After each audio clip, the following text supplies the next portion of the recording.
అందరికీ నమస్కారం. నేను మీ సింగర్ ప్రవస్తి. సో నేను ఇప్పుడు ఈ వీడియో చేయడానికి కారణం పాడతా తీగ సిల్వర్ జూబ్లీ సిరీస్ లో జరిగిన ఇంజస్టిస్ అంతా ఎక్స్పోజ్ చేద్దామని. మీ అందరికీ తెలుసు నేను దానిలో పార్టిసిపేట్ చేశానని. సో అక్కడ ఏదైతే జరిగిందో అదంతా నేను ఇక్కడ క్లియర్ గా చెప్తాను వీడియోలో. స్టోరీస్ పెట్టాను, చాలా మంది థౌజండ్స్ ఆఫ్ రిప్లైస్ వచ్చాయి స్టోరీకి ఏం జరిగింది అని. సో దీనిలో అంతా నేను క్లియర్ గా ఎక్స్ప్లెయిన్ చేస్తాను. మిస్ అవ్వకుండా లాస్ట్ వరకు ఈ వీడియోని చూడండి. సో ఈ వీడియో చేద్దాం అనుకునే ముందు చాలా మంది ఆపడానికి వచ్చారు నన్ను ఈ ఫీల్డ్, మ్యూజిక్ ఫీల్డ్ నుంచి. బికాజ్ నీ కెరియర్ ఎఫెక్ట్ అవుతుంది, నీకు మంచి ఫ్యూచర్ ఉంది, ఎందుకు పాడు చేసుకుంటున్నాను చాలా మంది ఆపడానికి ట్రై చేశారు. కానీ నేను ఇంకా డిసైడ్ అయ్యాను నాకు మ్యూజిక్ ఫీల్డ్ కి సంబంధం ఉండదు అని. బికాజ్ ఇంత ఇండస్ట్రీస్ జరిగేటప్పుడు నాకు ఉండాలని లేదు. పాడతీగ రియాలిటీ షోస్ అనే కాదు, దాని బయట కూడా చాలా జరుగుతున్నాయి. I make a different video for that. కానీ ఈ వీడియో మాత్రం ఓన్లీ ఫర్ పాడతీగగా. సో నేను డిసైడ్ అయింది అందుకే. చాలా ఇండస్ట్రీస్ జరుగుతుంది అండ్ ఎవరు కూడా nobody should suffer all that. అందుకే నేను ఈ వీడియో చేస్తున్నాను. ఆల్సో చాలా మంది అడిగారు అసలు ఈ సీజన్ కి ఎందుకు వెళ్ళావు, అసలు మళ్ళీ ఎందుకు వెళ్ళావు పాడతీగకి, సూపర్ సింగర్ లో విన్నర్ అయ్యావు కదా అని చాలా మంది పెట్టారు. ద రీజన్ ఇస్ యాక్చువల్లీ నేను 2017 లో ఎస్పీబీ సార్ ఉన్నప్పుడు పాడాను. చాలా చాలా బాగా జరిగింది ఆ సీజన్. అసలు ఎలాంటి ట్రామాటిక్ ఎక్స్పీరియన్స్ అవ్వలేదు, చాలా హ్యాపీగా సాగిపోయిన సీజన్ అంతా కూడా.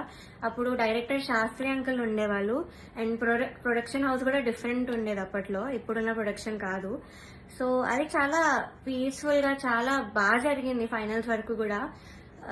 అండ్ నాకైతే చాలా ఐవ్ లెర్న్ సో మచ్ ఆ సీజన్ లో, చాలా బాగుండింది. సో అదే ఎక్స్పెక్టేషన్ తో ఈ సీజన్ కి వచ్చాను. ఆల్సో ఎక్స్పోజర్ వస్తుంది కదా అని. సూపర్ సింగర్ విన్నాక నాకు అంత ఆపర్చునిటీస్ ఏం రాలేదు.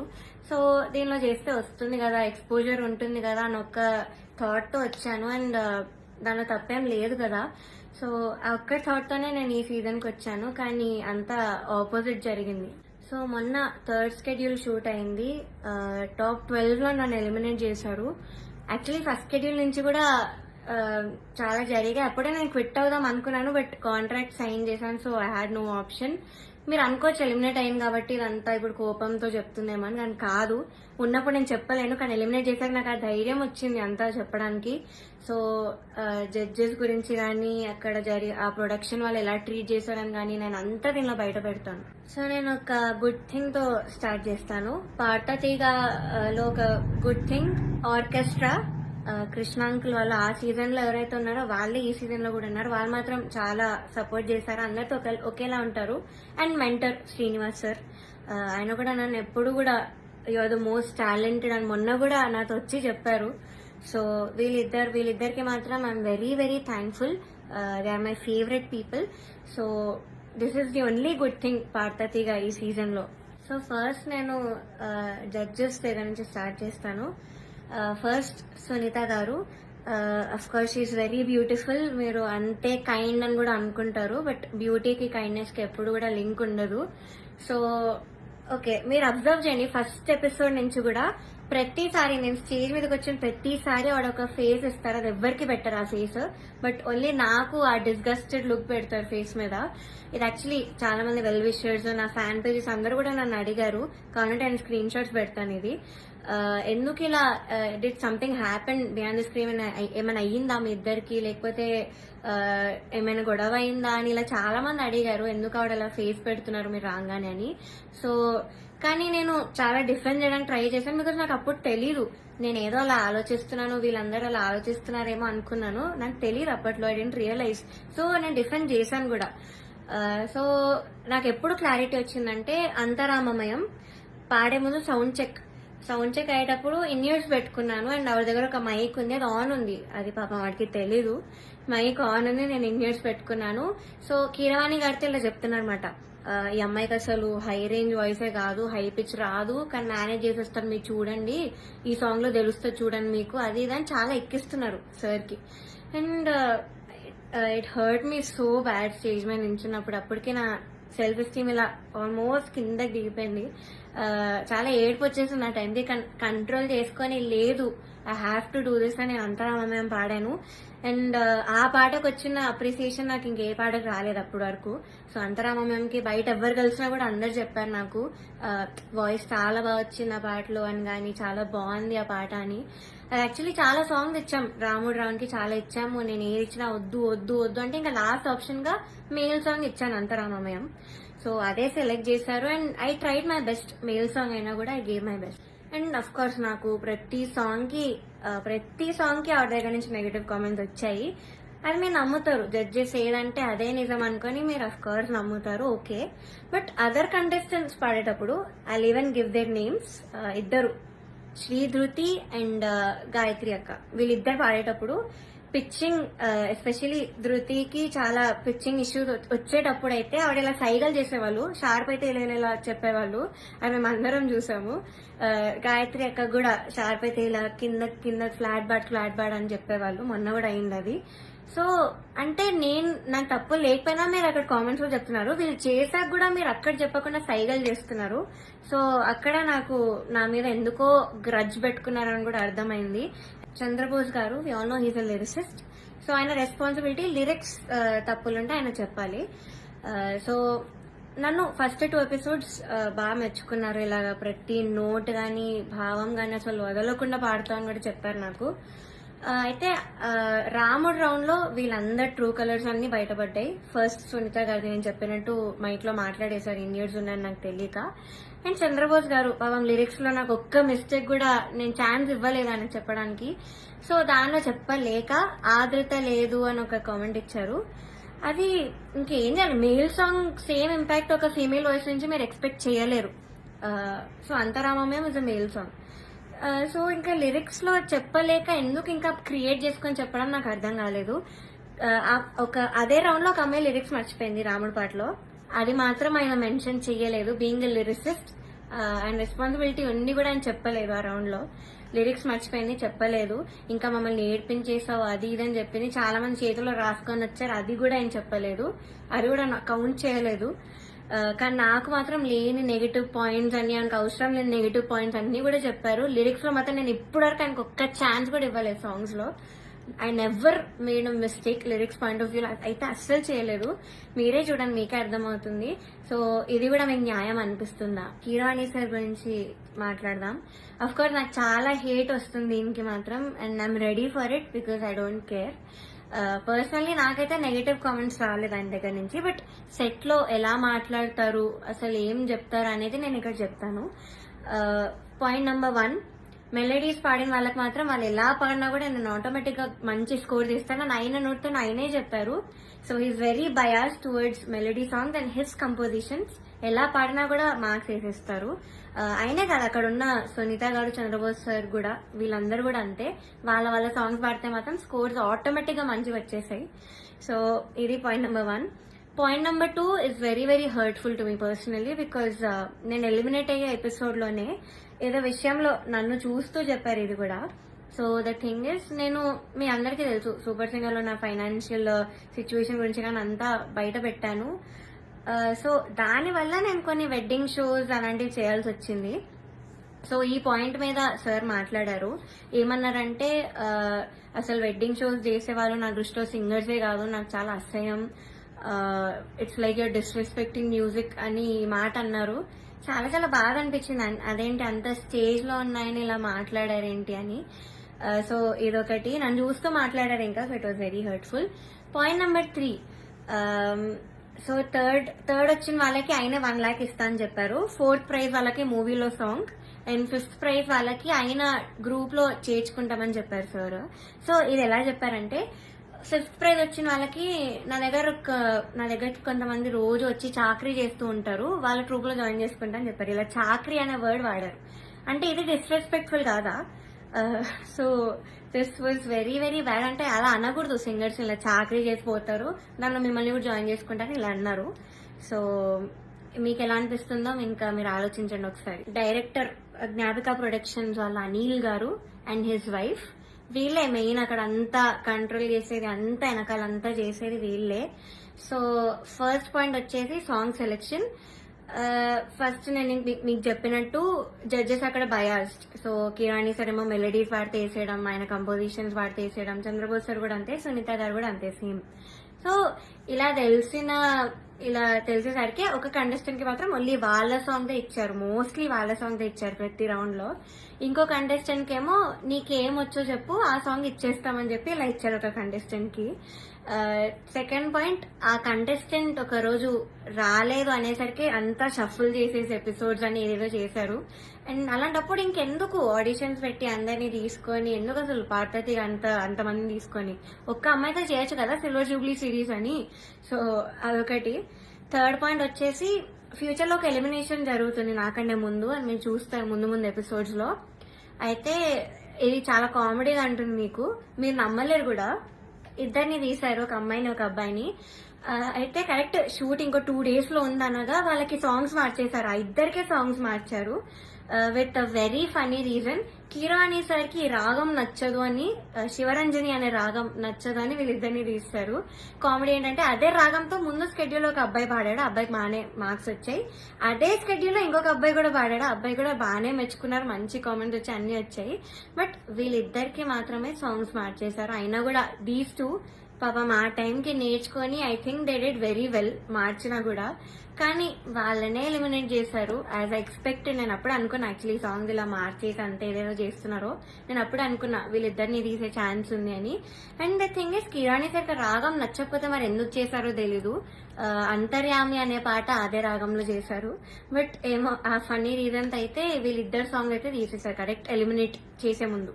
అండ్ నౌ నేను ఎందుకు అంత మెంటలీ ఎఫెక్ట్ అయ్యాను అని ఇప్పుడు చెప్తాను.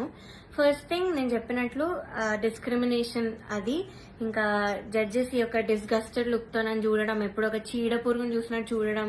They treated me like I'm worthless. So అలా ట్రీట్ చేశారు, జోక్స్ వేశారు వాళ్ళు కూడా నా బాడీ మీద. ఇవన్నీ నాకు ఆడియన్స్ ద్వారా తెలిసింది, వాళ్ళకి వినిపిస్తుంది కాబట్టి వాళ్ళు పక్కనే ఉంటారు. సో నేనైతే అస్సలు ఎక్స్పెక్ట్ చేయలేదు, ఇలాంటి జడ్జెస్ దగ్గర నుంచి అయితే అస్సలు ఎక్స్పెక్ట్ చేయలేదు. అంటే నేను ఇన్ని షోస్ చేశాను, తమిళ్లో పాడాను, అన్నిట్లో పాడాను, ఎప్పుడు కూడా ఇలాంటి ఎక్స్పీరియన్స్ ఒక జడ్జెస్ నుంచి అయితే నాకు ఎప్పుడూ లేదు. శ్వేతామోహన్ గారు ఇప్పటికి కూడా మాట్లాడతారు, నన్ను ఏంజల్ అంటారు, the sweetest, the most talented అంటారు. అలాంటిది ఇక్కడ వీళ్ళే నన్ను ఇలా ట్రీట్ చేస్తున్నారు, ఇలాంటి మాటలు అంటున్నారని చాలా చాలా బాగా అనిపించింది. అండ్ సెకండ్ థింగ్, ప్రొడక్షన్ వాళ్ళు ఎస్పెషల్లీ అవుట్ఫిట్స్ విషయంలో మమ్మల్ని బొడ్డు కిందకి కట్టుకో, సారీస్ ఇచ్చి కిందకి కట్టుకో, ఇలా ఎక్స్పోజింగ్ చేయన్న వేలో చెప్పారు. చాలాసార్లు తిప్పేవాళ్ళు నన్ను ఎస్పెషల్లీ కరెక్ట్ పాడే ముందు. అంటే ఎగ్జాస్ట్ అయిపోయేదాన్ని ఆ టైంకి, అయినా కూడా ఐ గేవ్ మై బెస్ట్, అది వేరే విషయం.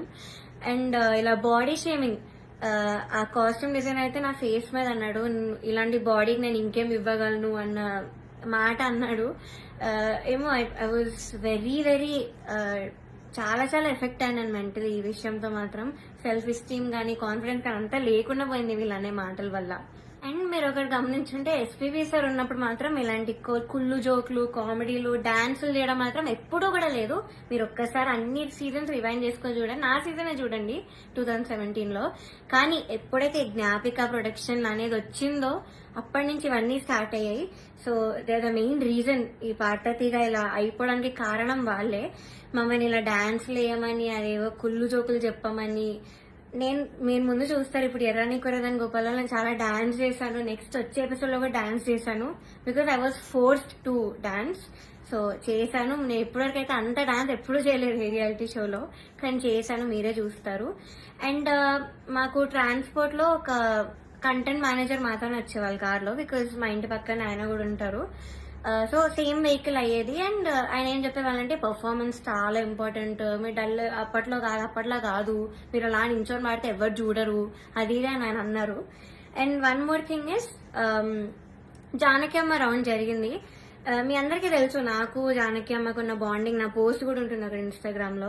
సో అన్ని ఫొటోస్ ఉన్నాయి నా దగ్గర, ఆమెతో అంత ఎక్స్పీరియన్స్ ఉంది అమ్మమ్మతో, చాలా స్వీట్ మెమరీస్ ఉన్నాయి. అవన్నీ నేను చెప్దాం అనుకున్నా కూడా నేను చెప్పనివ్వలేదు స్టేజ్ మీద. అండ్ నా ఫొటోస్, అంకుల్ ఇలా ఫొటోస్ వేస్తారా, సో నేను ఎక్స్పీరియన్స్ అంతా చెప్తాను, నాకు అమ్మమ్మ గురించి నేను మంచిగా చెప్దాం అనుకున్నాను అంటే కూడా నన్ను ఒప్పుకోలేదు. వేరే కంటెస్టెంట్స్ అందరూ ఫీల్ అవుతారమ్మా అది ఇదని చెప్పి నన్ను ఆపేశారు.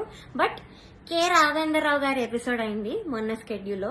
అండ్ ధృతి is very very close to him, అక్కడ ఉన్న అందరితో క్లోజ్, జడ్జెస్ తో కూడా ఆఫ్ కోర్స్. సో అయిన ఫొటోస్, తన ఫొటోస్ మాత్రం వేశారు అండ్ తనతో చెప్పించారు. నేను చేస్తే మాత్రం వద్దని, తను చేస్తే మాత్రం మంచిగా చూపించారు, అంత హైప్ చేశారు. ఇది మీకు న్యాయం అనిపిస్తుందా మీరే చెప్పండి.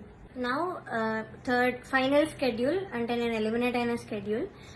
అయితే 4 రౌండ్స్ ఇచ్చారు, 6 గా డివైడ్ చేశారు.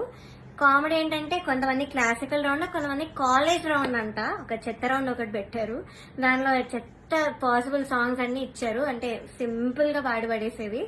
దానికి క్లాసికల్ రౌండ్ కి మార్క్స్ కి కంపేర్ చేశారు. ఇదొక కామెడీ విషయం ఈ స్కెడ్యూల్లో. మీ అందరికి తెలియాలి కాబట్టి చెప్తున్నాను అంత క్లియర్ గా. సో ఇది జరిగింది. ఓకే, నేను ఎన్నో రాత్రులు వస్తాయి పాడండి డ్యూయట్ రౌండ్ లో, which is Ilaiyaraaja sir and SPB sir round మాట. వాళ్ళ బర్త్డేస్ వస్తున్నాయి కాబట్టి ఈ రౌండ్ ఇచ్చారు. డ్యూయట్ రౌండ్ వేరే ఒక అన్నతో పాడాను. అయితే ఇదైతే I did very very well. Especially orchestra నుంచి చాలా అప్లోజ్ వచ్చింది ఈ పాటకి. నా హై నోట్స్ మీద ఎక్కువ మెచ్చుకున్నారు, చాలా బాగా వచ్చింది, వాయిస్ లో చాలా బాగుండింది, చాలా హాయిగా ఉండింది మైక్ లో. ఆ రోజు వింటుండే సిస్టమ్ లో చెప్పారు ఆ రోజు స్టేజ్ మీద. నాకైతే పక్కకు పిలిచి కూడా చాలా మంది చెప్పారు. కానీ సునీత గారు ఆఫ్ కోర్స్ మళ్ళీ అదే కామెంట్, నీకు రేంజ్ లేదు, నీకు హై నోట్స్ రావు, నీకు స్కేల్ ఎక్కువ అయిపోయింది, యూ ఆల్వేస్ స్ట్రగుల్, మనం దీని మీద మాట్లాడుకోవాలి అని చెప్పారు. I don't think so, because నేను ఎన్ని షోస్ చేశాను, ఎందుకు మన ఎస్పీబీ సరే నన్ను మెచ్చుకున్నారు అప్పుడు పడుతుంది కదా నా హెడ్ వాయిస్ గురించి. అండ్ మన సూపర్ సింగర్ లో శ్వేతా మోహన్ గారు అన్ని లాంగ్వేజెస్ లో పాడారు, ఆవిడ. సుజాత మోహన్ గారు అన్ని లాంగ్వేజెస్ లో పాడారు, ఆవిడ నన్ను మెచ్చుకున్నారు. ఇలాగా నీది బేస్ రేంజ్ వాయిస్ అయినా కూడా నువ్వు ఎంత బాగా పాడుతున్నావు, అసలు తెలియకుండా ఎంత బాగా పాడుతున్నావు, ఎంత క్లీన్ గా వినిపిస్తున్నా, హై నోట్స్ అన్ని కూడా చెప్పారు. తమన్ సార్ కూడా మెచ్చుకున్నాను అన్ని విషయంలో. కానీ సునీత గారు మాత్రం అదే పాయింట్ మీద చెప్తారు ఎప్పుడు కూడా. సో ఇలా జరిగింది. అండ్ సారేగామే లాస్ట్ నేను ఎలిమినేట్ అయిన రౌండ్ పాడింది సారేగామే. I think that was the best performance. నా కెరియర్ లో కూడా నేను ఇప్పటి వరకు నాకు తెలిసి అంతలా పర్ఫార్మ్ చేయలేదు. వస్తుంది మీరే చూస్తాను నేను ఎలా పాడాను సారేగామే. ఇంకా నాకున్న కోపం అంతా కూడా ఆ సింగింగ్ లో నేను చూపించాను ఆ రోజు. మేడ్ సో మెనీ ఇంప్రూవైజేషన్స్ అప్పటికప్పుడు చేసి పాడాను నేను కొన్ని స్టేజ్ మీద సారేగామేలో. అండ్ ఆ రోజు టాప్ 1 వచ్చిన అమ్మాయి, ఆ అమ్మాయి చంద్రబోస్ గారు పాట పాడింది ఆ కాలేజ్ రౌండ్ లో. సో ఆ పాటలో ఏదేదో ఇంప్రూవైజేషన్స్ చేసింది, అది అవుట్ ఆఫ్ పిచ్చింగ్ ఉండే మోస్ట్ ఆఫ్ దెమ్. అది లాస్ట్ లో లిరిక్స్ మర్చిపోయి నానా అని పాడింది. అది ఆయన కామెంట్స్ లో చెప్పకుండా అంటే ఇలాగ అందరు క్లాప్స్ కొడుతుంటే పక్కన అనిల్ సార్ తో లిరిక్స్ మర్చిపోయింది అని అన్నాడు. నేను విన్నా, నేను అక్కడ అన్నా. అంటే బయటకు చెప్తున్నారు కాబట్టి, కానీ కామెంట్స్ లో చెప్పట్లేదు, ఆ మార్క్స్ లో కూడా ఆయన చూపించట్లేదు. How great is that. ఇంకొక అబ్బాయి అయితే లిరిక్స్ మార్చేసి ఏదేదో పాడాడు, కామెడీ పాట చేస్తారు. అది కిరాణి సార్ పాటే, అది కూడా అది లిరిక్స్ మార్చేసి ఏదో కామెడీ లిరిక్స్ యాడ్ చేసి పాడేశాడు ఎమోషనల్ సాంగ్. అయినా ఆయన స్టేజ్ మీదకి వచ్చేసి ఆ పాట కోరస్ పాడేసి, ఆయన పాట అంటే అంత ఎక్సైట్మెంట్ వచ్చేస్తుంది ఆయనకి. సో ఆటోమేటిక్ గా స్కోర్స్ కూడా అలానే పడిపోతాయి సేమ్ ఎక్సైట్మెంట్ తో. సో ఇది జరిగింది కరెక్ట్ ఎలిమినేషన్ ముందు అదే రౌండ్ లో. ఇంకా ఎలిమినేషన్ రౌండ్ వచ్చేసరికి ఫస్ట్ చంద్రబోస్ గారు లేచి వెళ్ళిపోయారు. నాకు పని ఉంది, హ్యావ్ టు గో, అది నిజమో కాదో ఎవరికి తెలీదు, బట్ హీ లెఫ్ట్. మంచిగా హ్యాపీగా వెళ్ళిపోయారు ఆయన. కరెక్ట్ 5-6 ఉన్నప్పుడు కిరాణి సార్ ఈయన కూడా లేచి వెళ్ళిపోయారు. హీ వాజ్ లైక్ నాకు ఈ టెన్షన్ నా వల్ల కాదు, నాకు ఇంకేం సంబంధం లేదని లేచి వెళ్ళిపోయారు. బికాస్ ఆయన మనస్సాక్షికి తెలుసు అక్కడ. సో లేచి వెళ్ళిపోయారు. కానీ సునీత గారు మాత్రం అఫ్ కోర్స్ నా మీద అంత గ్రడ్జ్ ఉన్నప్పుడు నేను ఎలిమినేట్ అవ్వడం చూడాలి కదా. సో ఆవిడ మాత్రం అలానే కూర్చున్నారు, ఎంత ఒక ఈవిల్ స్మైల్ తో ఫేస్ మీద. I still remember that face, నా మైండ్ లో తిరుగుతుంది అది. నేను మాత్రం ఏడుపు కంట్రోల్ చేసుకుంటున్నా. ఐఎమ్ కంట్రోలింగ్ లేదు, ఐ షుడెంట్ క్రై. నన్ను ఇంత టార్చర్ పెట్టారు, నేను ధైర్యంగా బయట పెట్టాలి, దానికి నేను ఏడవకూడదు, నేను మంచిగా ఎలిమినేట్ అవ్వాలి హ్యాపీగా అనుకున్నాను. సో నేను మాత్రం మంచి స్మైల్ పెట్టుకొని నించున్నా. అయితే లాస్ట్ ముగ్గురికి వచ్చారు, ముగ్గురు ఉన్నాం లాస్ట్ కి. ఒకరు సేవ్ అయ్యారు, నేను ఇంకా ఇంకొక అన్న ఎలిమినేట్ అయిపోయాము, ఇద్దరం ఎలిమినేట్ అయ్యాము. అయ్యాక నాకు కొంచెం ఐ వాట్ ఎమోషనల్ గా అయినా కంట్రోల్ చేసుకుని వెంటనే ఐ గేవ్ అ స్మైల్. అయితే my mother she saw all of these కదా, సో ముందు నుంచి తట్టుకుంటూ వస్తున్నాం, ఇంకా తన వల్ల కాలేదు.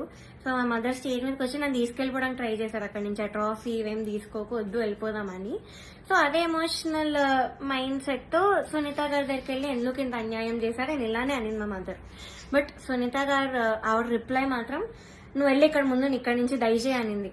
ముందు ఇక్కడి నుంచి బయటకు వెళ్ళిపో అన్న వేలో ఆవిడ మాట్లాడారు. ఇలానే నువ్వు అన్నారు, which was very very cheap. అసలు ఎవరు ఎక్స్పెక్ట్ చేయరు అలాంటి జడ్జ్ నుంచి ఇలా మాటలు వస్తాయని. నేను కూడా ఎలిమినేట్ అయిన షోస్ కూడా ఉన్నాయి. నేను తమిళ్లో పాడి ఎలిమినేట్ అయ్యాను టాప్ 5 లో, హాఫ్ మార్క్ లో ఎలిమినేట్ అయ్యాది కూడా. అప్పుడు మేమేమి ఇలా ఎమోషనల్ అయిపోయి ఏం చేయలేదు, బికాస్ ఆ జడ్జెస్ అంత బాగా మాట్లాడారు కాబట్టి మాతో. చిత్రామ్మ ఎంత బాగా మాట్లాడతారు, ఇప్పుడు కూడా ఎంత బాగా ట్రీట్ చేస్తారు ఆవిడ కాల్ చేసి కూడా మాట్లాడాను నేను ఎలిమినేట్ అయ్యాక. మమ్మీతో మాట్లాడారు, మనో సార్ కాల్ చేశారు, మాల్గుడి శుభమ్మ మాట్లాడారు. అలా మాట్లాడతారు కానీ నువ్వు ఇక్కడి నుంచి వెళ్ళిపో, దయచేయి ఇక్కడి నుంచి దయచేయి అని అలా చెప్పారు ఆవిడ. అలాంటి వాళ్ళని మీరు ఇక్కడ ఎంత హైప్ చేసి పైన పెడతారో ఐ డోంట్ అండర్స్టాండ్ వై. ఇప్పటికైనా మీకు అర్థం కావాలి వాళ్ళ గురించి. కానీ ఎందుకో మీ మైండ్ సెట్ కి ఎక్కదు. నాకు డౌటే, నేను చెప్పేది కూడా మీకు ఎక్కుతుందో లేదో. కానీ నేనైతే అంత ధైర్యంగా బయట పెట్టాను, బికాజ్ నేను ఈ కెరియర్ వదిలేద్దామని డెసిజన్కి వచ్చాక నేను ఇవన్నీ బయట పెడుతున్నాను. బికాజ్ నాకు ఇంకా రావు ఆపర్చునిటీస్, ఎందుకంటే పెద్ద పెద్ద నేమ్స్ తీసుకున్నాను, వీళ్ళందరూ మీరు చెప్పాను కాబట్టి నాకు ఇంకా ఉండదు ఈ మ్యూజిక్ లో, నాకు ఇంకా ఎలాంటి ఛాన్స్ అనేది రాదు. నేను అది డిసైడ్ అయ్యే ఇవన్నీ పెట్టాను. ఈ వీడియో చేయడానికి మెయిన్ రీజన్ వచ్చేసి మీరు ఇదంతా చూసి ఇప్పటికైనా రియలైజ్ అయ్యి ఇలాంటి ఫ్రాడ్ షోస్ అన్ని కూడా చూడడం మానేసి, ఆ స్పాన్సర్స్ కూడా స్పాన్సర్ చేయడం మానేసి బ్యాన్ చేస్తారని ఒక హోప్ తో నేను చేశాను ఈ వీడియో. అండ్ నాలా చాలా మంది సఫర్ అయిన వాళ్ళు ఉన్నారు, కానీ ధైర్యం లేక కెరియర్ గురించి ఆలోచించి చాలా మంది మాట్లాడకుండా ఆగిపోయారు. నేను మాత్రం కెరియర్ వదిలేస్తున్నాను కాబట్టి ఇదంతా చెప్తున్నాను కెమెరా ముందు ధైర్యంగా. సో జడ్జెస్, మీరు ఆ సీట్ లో కూర్చున్నప్పుడు మీకు ఒక రెస్పాన్సిబిలిటీ ఉంది, జస్టిస్ చేసే ఒక రెస్పాన్సిబిలిటీ. కానీ మీరు అది చేయకుండా మీ ఇష్టం వచ్చిన వాళ్ళని తెచ్చి మా అమ్మాయివే నువ్వు, నేను బుడతల బ్యాచ్ నుంచి నువ్వు అప్పటి నుంచి చూస్తున్నాను అది ఇది అని చెప్పి ఇవన్నీ చేసి మీరు సరస్వతి అమ్మవారిని అవమానం చేస్తున్నట్టు, మీరు షేమ్ చేస్తున్నట్టు, ఇన్సల్ట్ చేస్తున్నట్టు సరస్వతి దేవిని. సో మీరు ఇలా చేసే పని అయితే ప్లీజ్ డోంట్ జడ్జి సీట్ లో కూర్చోకండి. ఇంకా చిత్రమ్మ, ఎస్పీ శైలజమ్మ, మనో గారు వీళ్ళు ఉంటే ఎంత బాగుంటుంది ఒక ఆ ప్లేస్ లో, ఎంత బాగుంటుంది ఆ జడ్జ్మెంట్. సో అది మాత్రం చేయకండి, because what all you doing is injustice. మాలాంటి లైఫ్ తో ఆడుకుంటున్నారు. ఇలా మాకేం పవర్ లేదు, మనీ లేదు, we can buy anybody bribes ఇచ్చి, గిఫ్ట్స్ ఇచ్చి మేము అవేం చెయ్యలేము. నాకు అందుకే ఆపర్చునిటీస్ కూడా రాలేదు, వచ్చినవి కూడా ఇలాంటి కొన్ని క్యారెక్టర్స్ మధ్యలో వచ్చి లాగేసుకున్నారు అన్ని ఆపర్చునిటీస్. సో దయచేసి ఇలా ఒక లైఫ్ తో ఆడుకోకండి. మీకు అంత ఇంజస్టిస్ చేయాలంటే అక్కడ కూర్చోకండి, అసలు జడ్జెస్ సీట్ లోనే కూర్చోకండి. వాళ్ళు వేరే వాళ్ళని పెట్టుకుంటారు, ఇలా చిత్రమ్మ ఇలాంటి వాళ్ళని ఏదో ఒకటి చేసి పెట్టుకుంటారు. That is the right thing to do. So ఇప్పుడు నేను పెద్ద పెద్ద పేర్లను పాయింట్అవుట్ చేశాను, అంతా ఎక్స్పోజ్ చేశాను, ప్రొడక్షన్ ఎక్స్పోజ్ చేశాను. So I know I'm in danger. Audience కి ఏం తెలియాలంటే, నాకు ఏమైనా అయినా, మా ఫ్యామిలీకి ఏమైనా అయినా, లేకపోతే మేము ఏమైనా చేసుకున్నా, సునీత గారు, చంద్రబోస్ గారు, కీరవాణి గారు, Gnapika productions, Anil sir is responsible for all of this.